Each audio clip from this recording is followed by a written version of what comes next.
yadda al'ummomin Niger kenan suka fara gudanar da wata gagarumar murna wadda za a iya cewa murna ce ta musamman domin taya wato sojoji da kuma wato al'ummar kasar ta samun yancin kansu da yanzu ake ganin cewa Niger din ta motsa kuma ta fara samun yancin kanta a daidai kuma wannan lokaci wato ake sa ran za a yi zama na musamman bayan ziyartar manyan malaman addinin musulunci a birnin Niamey kuma ya tabbatar da cewa wato za a samu maslaha sakamakon abubuwan da suka faru. Assalamu alaikum wa rahmatullahi wa barakatuhu, barkamu da warhaka, sannu mu da sake saduwa da ku a cikin wani sabon bidiyo a wannan tasha ta mai albarka. Idan yanzu ko fara ziyartar mu, ku daure ku danna alamar subscribe, ku danna alamar ƙaraura, ku yi mana like da sharing domin samun sababbin shirye-shiryen mu da zarar mun dora su a gare ku cikin sauki. Yanzu haka dai za a iya cewa a tuni dai hankula sun karkata wato bangaren wato inda al'ummar Niger din suka fito suka dinga murna da bushe-bushe. Wannan dai biki ne za a iya na musamman matasan ke ci gaba da gudanarwa duba da wannan shekara za a iya cewa Niger din ta samu kanta a wani yanayi, duk da yake dai za a iya cewa an samu tsaiko ko kuma wasu abubuwa na ta'azzara wato na rayuwa wanda za a iya cewa wannan juyin mulki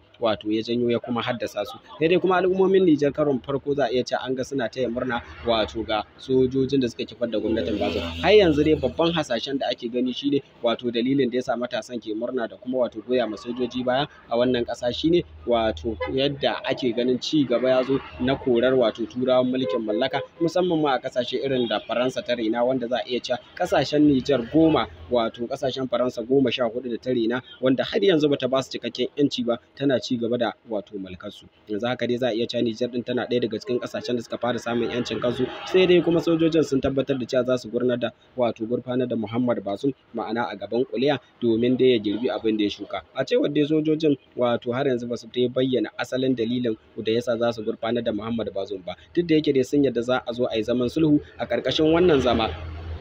A wannan zama dai da za a yi, sojojin suna son su tabbatar da cewa dole sai an hukunta Muhammad Bazoum ko kuma za su kai shi ƙara ta musamman zuwa kotu. A ganin su cewa dai taɓarɓarewar wato tsaro da kuma yanayin tattalin arzikin da Niger ɗin ta shiga, tamkar Muhammad Bazoum ɗin na da hannu a ciki.